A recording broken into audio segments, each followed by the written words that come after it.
As of today, June 1st, drivers are no longer being charged to use the 407 East. Ford government has removed tolls from the provincially owned section of the 407 between Brock Road and Highway 115. The government says that this will save drivers who use that stretch of highway every day about $7,200 a year. Removing the tolls makes good on an election promise made by the PCs just a few months ago. For more on this, we're joined by the Minister of Transportation, Prabmeet Sarkaria. Thanks for joining us here live on CP24. How big of a deal is this? I mentioned the dollar figures there.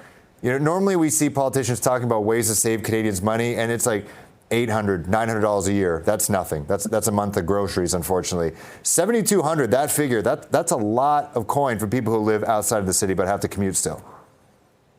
Yeah, look, this is one of our campaign commitments that Premier Ford made early on. It follows the trend of this government removing tolls that were put in place by previous governments.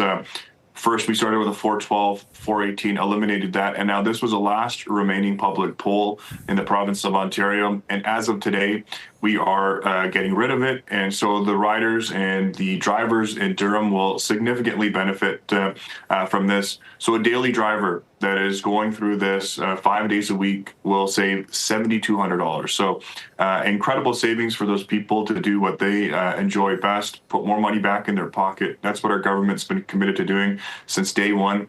Building highways, making it easier and more affordable for families to not only get around this province, but to enjoy the things that matter the most. And, what do you think it will do for the amount of transport truck traffic on the 401? I talk to people who take the 401 daily in Durham region, and they're frankly kind of worried about the amount of transport trucks. It gives some people some anxiety a little bit. Is there a hope that these will then take the 407 instead and leave the rest of that 401 in that stretch just passenger vehicles only? Well, I think, each the individual, whether it be a transport truck or a driver, will make that decision based on their commuting patterns. Many of those trying to get, whether you're a transport truck to, say the Ottawa, Montreal region, we have to recognize that probably the country's trade, the 401 is a significant economic corridor for all of us. But ultimately what this does is it does give optionality to those who previously might not have taken it due to the cost that the tolls put on this stretch of the road. It's about 44 kilometers. Ultimately, we want to see people using more of our highways in a way that doesn't put any pressure or cost on them. So this is a good move for not only drivers, businesses, but the residents of Durham region and the province of Ontario. I got to ask about thoughts of this tunnel under the 401. Is that still a thing? Is that an idea? Is it still for vehicular traffic, or is there maybe a possibility of a train going under instead? I just got to ask because it's such an interesting concept. Well, look, we need to think big. There's absolutely, the tunnel is something that we're moving forward with. We actually just issued the RFP on it a couple of weeks ago to understand the feasibility of it as well. So we're exploring an express tunnel, and that would be to move traffic as quickly as possible with the possibility of transit underneath as well. Look, we know that in the next 10 to 15 to 20 years, travel times on the 401 will almost double. We're going to see significant population growth, and we need to be prepared for the future. And the tunnel is a out-of-box thinking, something that is done in, I would say, many countries in Europe and across the world.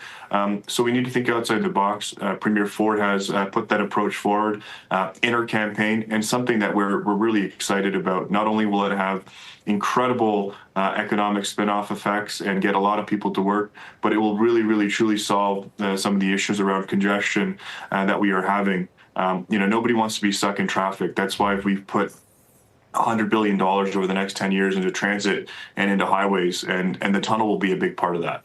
Yeah, speaking of transit, real quick before we let you go, the Ontario line, that's one way to have people ditch cars. They're trying to go from, Exhibition all the way up to North York. The ground has broken at Yonge and Queen. Where are we on the timeline with the Ontario line? Well, look, you're right. It's a very exciting project. We've got shovels in the ground on every component of the Ontario line. This is something that has moved at a rapid pace, active construction. We'll continue to update. We've got the tunneling work happening on all portions of it, the underground work happening on all portions. When all said and done, we'll be moving 400,000 people a day on the Ontario line, one of the biggest relief lines that will come to this city. And we'll continue to update the public on the progress that we're making. We just, in fact, started the construction on the Queen Station and broke ground on that this past week as well, which we marked another milestone. So progressing significantly, and we put in not only legislation, but construction measures that will speed this up, get the construction done as quickly as possible, and get people moving faster. And no doubt, all right, Minister of Transportation, Prabmeet, Sarkaria, thanks so much. Appreciate you chatting with us on a Sunday morning. Thanks for having me. I appreciate it, Phil.